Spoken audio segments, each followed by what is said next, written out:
আফগানিস্তানে ৬.৩ মাত্রার ভূমিকম্পে হেরাতে প্রাণ গেছে ২,০০০-এর বেশি মানুষের।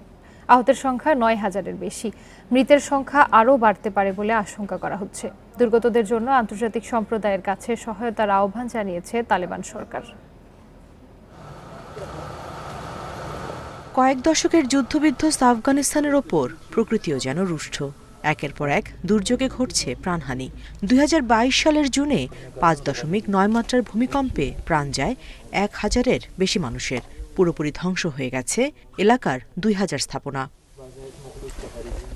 সেই ক্ষতি সামলে ওঠার আগে শনিবার আবারও ভয়াবহ ভূমিকম্পের সাক্ষী হল আফগানিস্তান।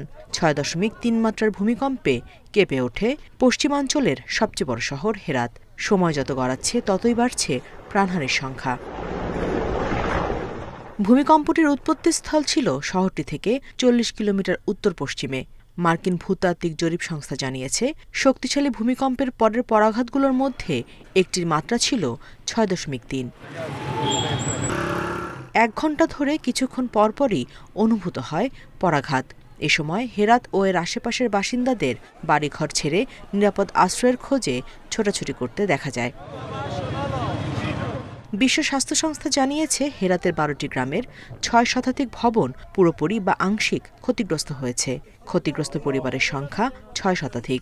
ভূমিধস ও ধসে যাওয়া ভবনের নিচে অনেকের আটকে পড়ার তথ্য মিলেছে। মৃতের সংখ্যা আরও বাড়ার আশঙ্কা করা হচ্ছে। সেই সাথে বাড়ছে বেঁচে থাকাদের স্বাস্থ্য ঝুঁকি। দুর্গতদের জন্য আন্তর্জাতিক সম্প্রদায়ের কাছে সহায়তার আহ্বান জানিয়েছে তালেবান সরকার। Nusrat Serin, independent news.